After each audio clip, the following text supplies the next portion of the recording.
So after a week off, the Heel to the Face podcast is back as we head into the month of December. Earlier today, Brandon, Linda McMahon tweeted out to Stephanie McMahon the word think. Do you have any clue what that could mean? I have absolutely no idea. I'm curious to see what that actually means. Well, I'm sure we're going to find out soon enough. I think it was probably a private conversation that went out to the public. But I don't know, maybe something will come of it. A storyline with Linda McMahon back in the WWE. You know, as we're about to talk about, anything can happen. As This week's edition of the Heel to the Face podcast starts right now. So silence your cell phones, hold your applause, and tune into the truth. Oh, you didn't know? Your ass better call somebody. Getting beat up by 9 guys in Syracuse, to me, there's not a whole lot of shame in. From the 315 to the world, this is the Heel to Face podcast. The cream of the crop! Wow, man, freaked out! Follow the show on Twitter and Instagram at Heel to the Face. I said, are you ready? From Armory Square in downtown Syracuse, New York, let's send it now to Brandon and Jared. Bad luck seems to be my middle name. They might as well tag me up with my buddies from Syracuse. So another edition of the Heel to the Face podcast is here. We're joined with Brandon Clements. You can find him on social media at Icebreaker21.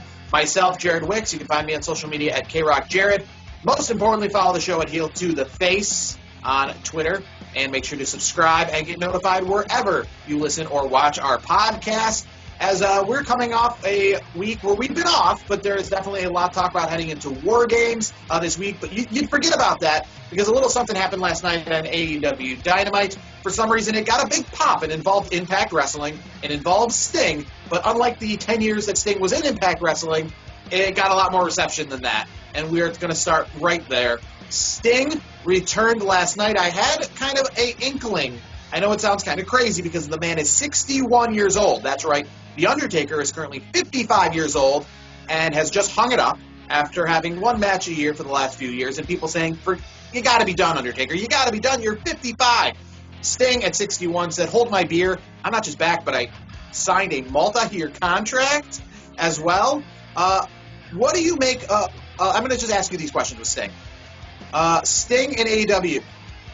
Who's the beneficiary here? Does AEW need Sting? Does Sting need to continue to wrestle? Well, number one, I do want to put out before I answer that his contract involves he's not going to be wrestling, so he's not taking any bumps. I did read into that, so it's going to be pretty much he's going to be like Arn Anderson, I think, at some degree. I think he's going to cut promos.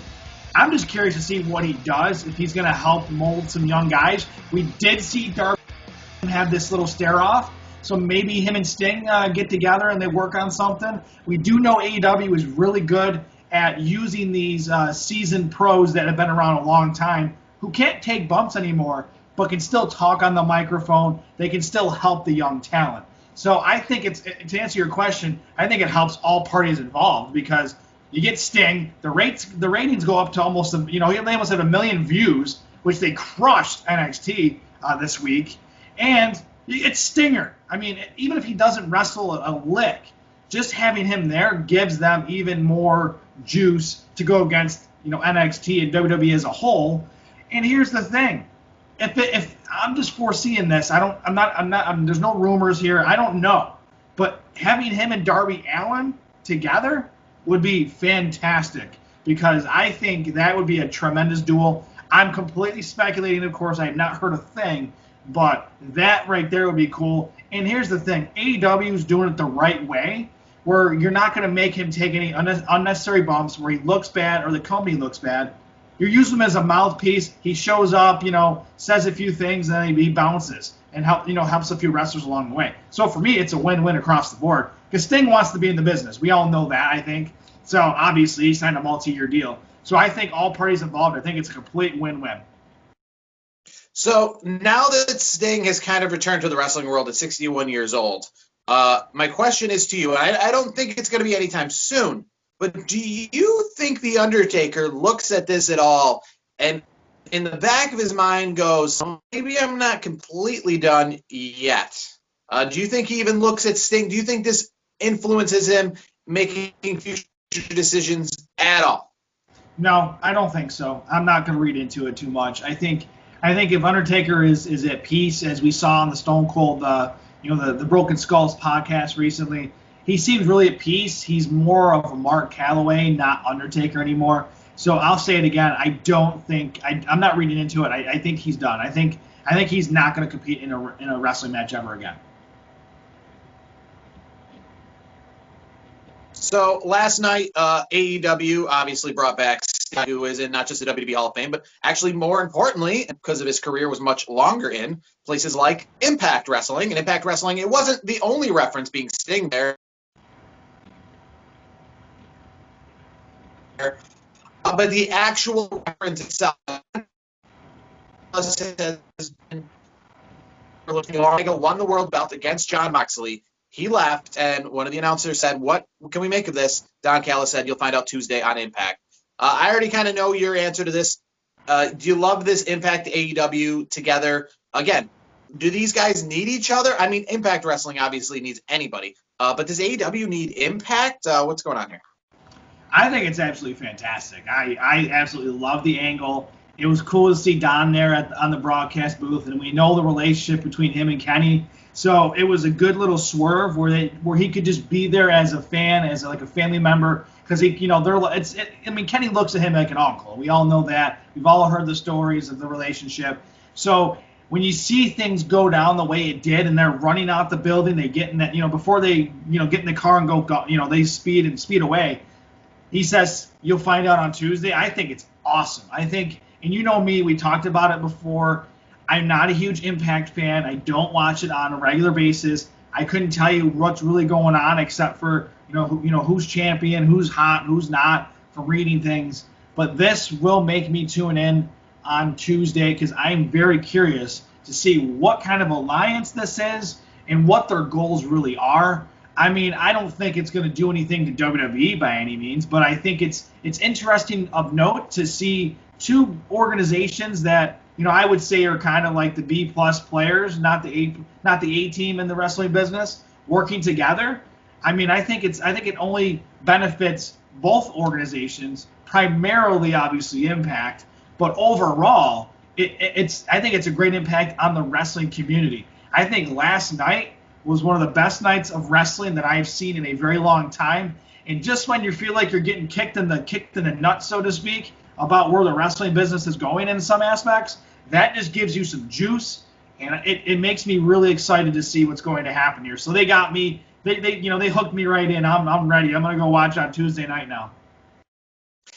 It obviously makes me, and I've questioned this a bunch before. It obviously makes me question where Impact Wrestling went wrong, especially now that obviously Sting makes such a huge impact. Sting was in Impact Wrestling. He competed. He was all about it. He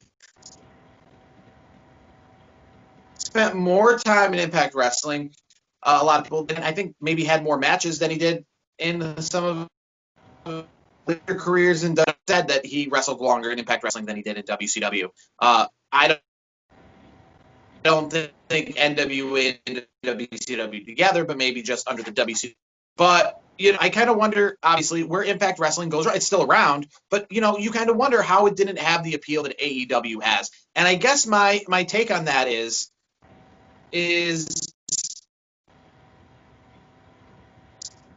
you had something great, and you could have been something great, but you just were in the wrong time. I was just, today is the anniversary of one of the worst pay-per-views in ECW, WWE history, December to Dismember. And you wonder where ECW went wrong, and you see how NXT is doing it right, and you now see if ECW would have been what NXT is, or would have come around now and been what NXT is, things could have been way different. NXT has its own show. NXT is doing great. It's 2 hours on Wednesday nights, and the ratings are amazing, but ECW's 1 hour on Sci-Fi that was live back in 2006, 2007, 2008 was just horrendous. So I guess AEW takes Impact Wrestling and kind of just could have, if it decided to come around a little bit later, maybe came around in like 2015, 2016, and had a focus more on some of these young guys while featuring some of the older guys, because that's the thing, people, I always question where they went wrong is because a lot of people say, well, they focus too much on some of these older wrestlers. But you got to look at AEW. I mean, they got Chris Jericho. They got Sting. And yes, Sting isn't going to be in the ring, but I mean, you're selling Sting. You're selling Sting being there. I mean, he's the big surprise. And you're sitting there thinking, like, one time he was supposed to come to WWE right before WrestleMania 27. They made vignettes kind of similar to what we saw for the Winter is Coming thing, but it ended up not being Sting because he re-signed with Impact Wrestling to stay there over coming to WWE.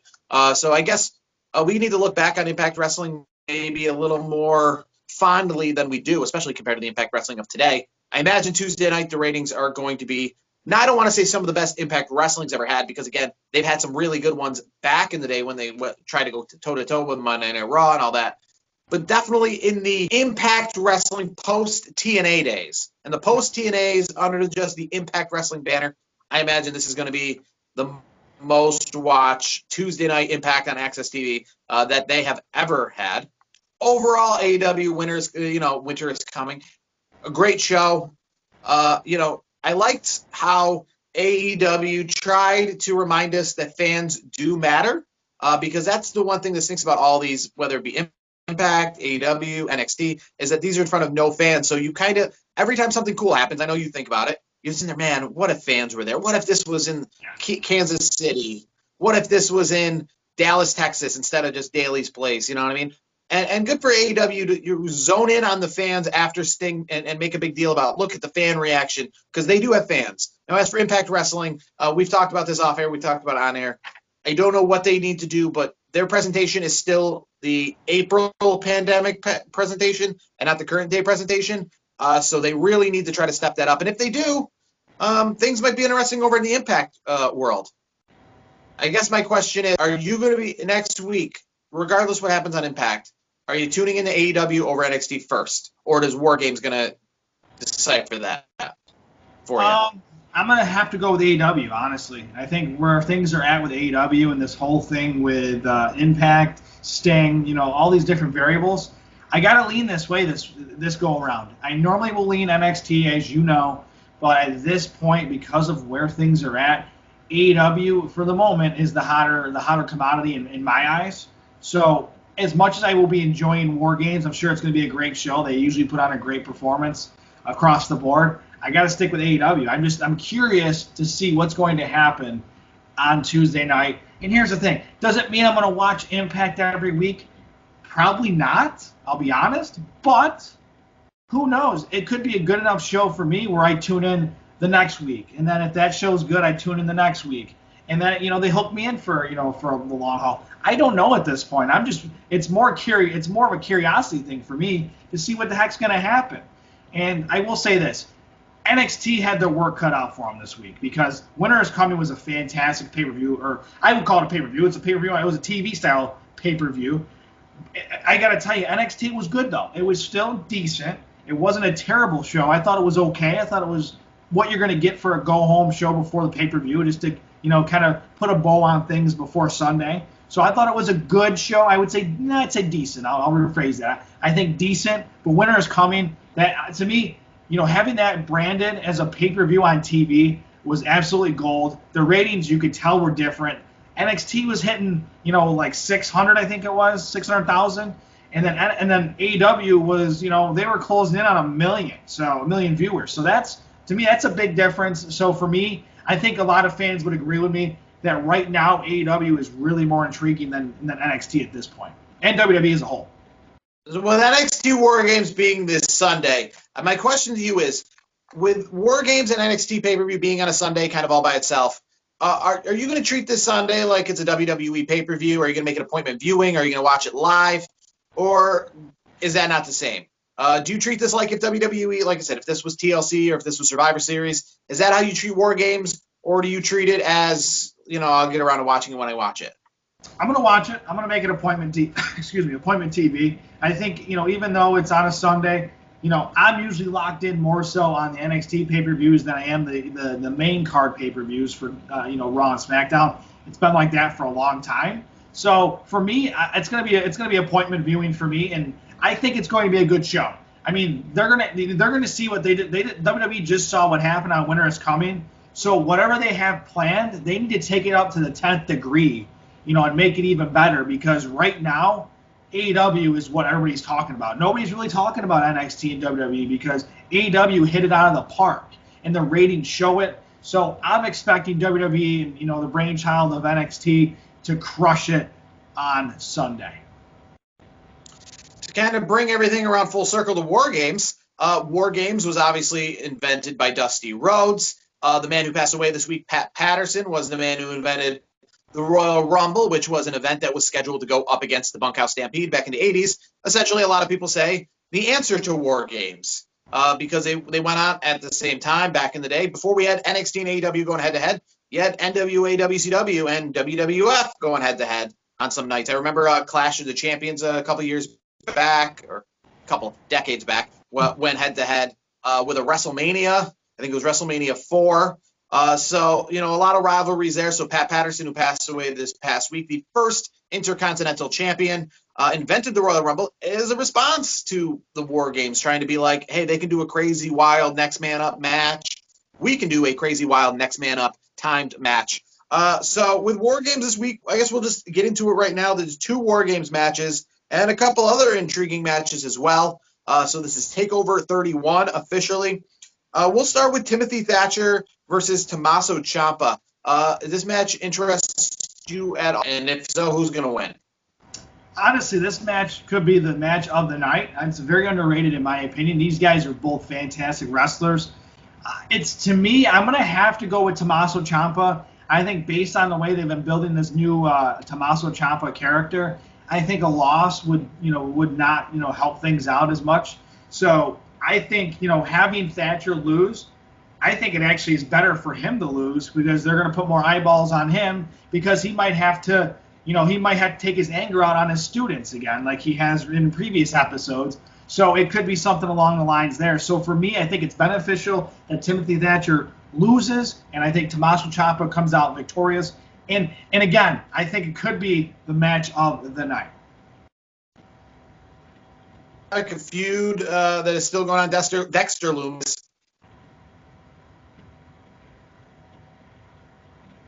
Cameron Grimes strap match.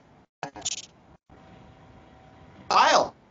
I'm very, how these guys, but it's a gimmick, but it's a violent gimmick at the same time. Some great strap matches. JBL and Eddie Guerrero both guys were pretty bloodied. Back in WCW, those days. I don't really care to see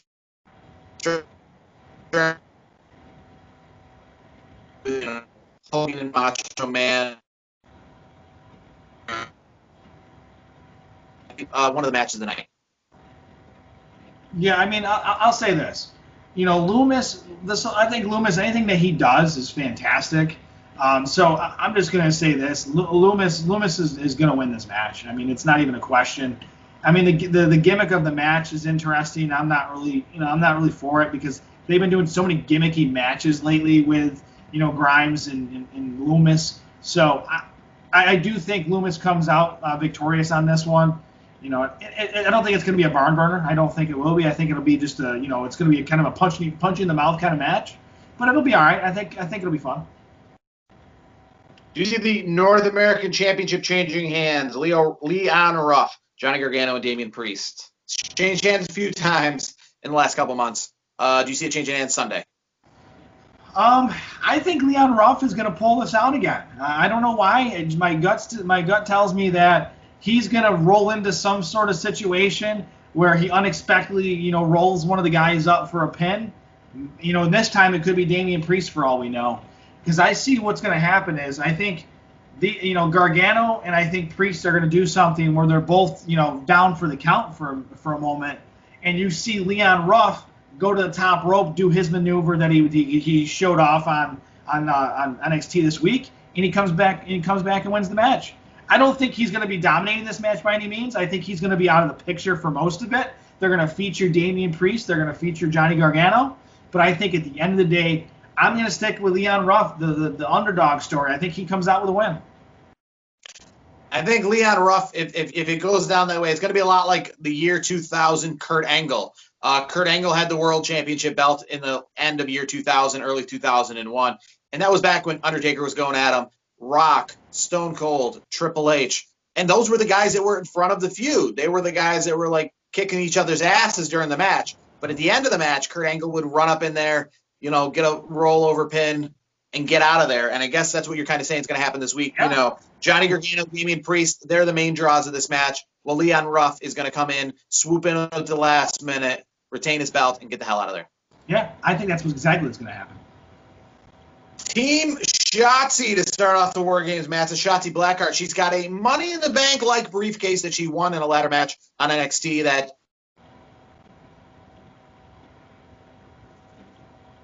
is going to give her team Blackheart Ember Moon, Rhea Ripley, and the champion Io Shirai versus Candice LeRae, Dakota Kai, Raquel Gonzalez, and Toni Storm. I won't lie to you. The top 15 women, or let's say the top 12 women in WWE right now that include NXT, I might take all 8 of these women in the top 12. These women in NXT, I don't say it's star-studded, but there is no Eva Torres on this list. There is no Melina in this match. These guys are all some of the best women's wrestlers. This is one where NXT has over in the women's match.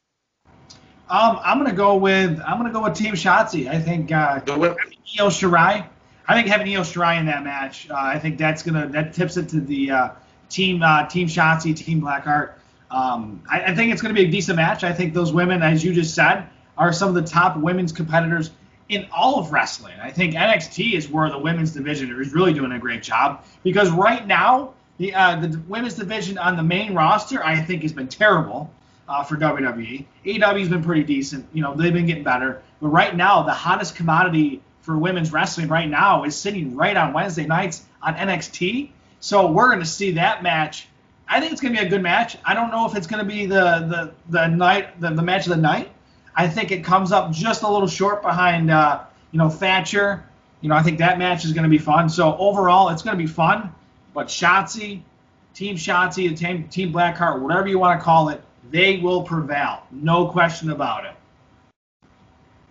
The men's War Game match, Undisputed Era against Pat McAfee, Pete Dunne, Danny Burch, and Oney Lorcan. I imagine you are taking the side of Pat McAfee. Are you excited to see Pat McAfee in his second match in WWE? You are absolutely correct. I am going with team. I'm going to call him Team for the Brand, because that's all Pat McAfee for the brand. So Team McAfee will win this match on Sunday against Undisputed Era. As much as I love Undisputed Era, Pat McAfee is one of my guys. I absolutely enjoy what he does. He cut a fantastic promo on Wednesday. I mean, the guy, every time he does something, it's fun. His first match that he had against our good boy Adam Cole there, that was fantastic. And that, when we've talked about it many times, that was probably the best, celebrity, quote unquote, non-wrestler debut we've ever seen. And guess what? He's had all this time to get ready for another match. I am excited to see what he does. I'm sure he does some sort of insane spot to get the whole social media and the whole world buzzing, because it's Pat freaking McAfee. So McAfee and his crew, they got the win. Moving over to finish things out with Raw and SmackDown. Some decent storylines going on there, especially in the main event picture. We start on SmackDown. You got Roman Reigns. It looks like he's going to be defending the title at TLC against Kevin Owens. Does Kevin Owens intrigue you as a competitor for Roman Reigns? Yes, because Kevin Owens is always good in the ring. I always enjoy what he does.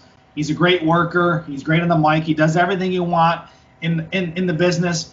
I don't see Kevin Owens coming out and prevailing, at the upcoming, pay-per-view against Roman Reigns. But I think it's going to make Roman Reigns look even better, because Kevin Owens is one of the most legit wrestlers out there. So when Roman Reigns dominates him, because I do expect it, I think it's going to make Roman Reigns stronger than ever. So I'm okay with it. I think and Kevin Owens, here's the thing. Kevin Owens needs it. Kevin Owens needs a push. He's been sitting on the sidelines all of 2020, and you're sitting there like, okay, we're just going to use him for the KO show. We're not utilizing this guy. Like, to me, WWE's finally getting their heads out of their asses and using Kevin Owens. And I think it's great that they're doing it in a way where he's in the title picture. The only downside is I do see him getting his ass kicked. So that's the only downside. But I think it's good. It's always good to have Kevin Owens in a main title picture. One match, a rematch from WrestleMania 33 in Orlando, but actually by the time it gets to it, we'll be at Tropicana Field. It's the world title like we saw at WrestleMania 33 in Orlando, but a good feud nonetheless. Do you like this feud? I guess my question is, at TLC, if that's the match we get, Randy Orton versus Bray Wyatt, and we're going to get Drew McIntyre versus AJ Styles for the world belt, as AJ Styles just became the number one contender, which match at TLC would you look forward to more, Randy Orton and Bray Wyatt, or AJ Styles and Drew? You know where I'm going. I'm going AJ and Drew. I mean, any match that AJ Styles does is always going to be good. He can make you or I look like a halfway decent wrestler. That's just how good AJ Styles is. So having him in a match with somebody as on fire as Drew McIntyre, no question in my mind, as much as I do like the whole storyline of The Fiend, Bray Wyatt, and Randy Orton, obviously Alexa Bliss in the mix, that's going to be fun as well. But for me, if I had to put my chips on the table for one match, to steal the show that night, I'm going with Drew McIntyre and AJ Styles. I think that's going to be a lot of fun, and I cannot wait to see it. Now, before we go any further, I was just thinking of something. I got to get your thoughts on this. What are your thoughts on Drew McIntyre and Sheamus maybe, forming some sort of, duo? I'm not saying like, a tag team duo, but maybe almost like kind of like a small stable or a small, like a small crew, so to speak. I love it. I think Sheamus needs this because Sheamus has, no offense, but Sheamus has not been able to get the push that he deserves. I love Sheamus. Maybe I'm a little biased because he's a fellow Irishman, but here's the thing. I want to see more. I want to see more Sheamus. I want to see more Drew McIntyre as a unit going forward. I think it's good for both their careers. I think that would be really good for Sheamus, but I don't see how it would be that great for Drew McIntyre. I think Drew McIntyre is really hot right now, and when you have the Jey Uso Roman Reigns thing on SmackDown, I feel like with Raw trying to be different, you want to keep Drew kind of on his own. You want to keep him separate. Obviously, a Survivor Series, you had the Team Raw and all those guys kind of working together. This case, and with Bray Wyatt working with Alexa Bliss, Randy Orton right now is kind of on his own. But for the world champion on Raw, you don't want to kind of create a similar storyline or a stable similar to what you have on SmackDown. You want to be completely different. And I think Drew McIntyre right now is he's so good. I think, to be honest with you, I don't want to ruin any, or say anything down about ethnicities. But we've already kind of Drew McIntyre. We've already had him teamed up with the ethnicities, I guess, before when it comes to 3MB. Him teaming up with Jinder Mahals of the world, and you've already had kind of Sheamus joining the League of Nations with the Wade Barretts back in the day. So I think with Drew McIntyre right now, you don't want to kind of pigeonhole him back into the things that kind of kept him down a long time ago, and that he's just, kind of good for, bad guy, foreign stable kind of team. I think he's doing great on his own, breaking away from being just the Scottish guy, breaking away from just being, part of a group of other foreign outcasts and doing his own thing on his own, making his name for himself.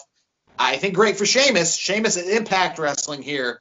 But, Drew McIntyre is WWE. And there's a reason why WWE is not shacking up with Impact Wrestling. Because that's great for on that. I'll say I'm going on his own there. Especially too, and we've said it before, until crowds come back, we can give Drew McIntyre his proper solo run. And then, when he main event picture, then you start to do other things with him. But right now, I guess up until WrestleMania, keep him a solo guy. He can team up with good guys. He's a face. But keep him solo when it comes to, doing not like what you see over on SmackDown with Roman Reigns and the Usos. Keep that a little separate. But I will finish this show. I don't know. We started with something weird on Twitter. We'll end with something weird on Twitter. I don't know if you saw this.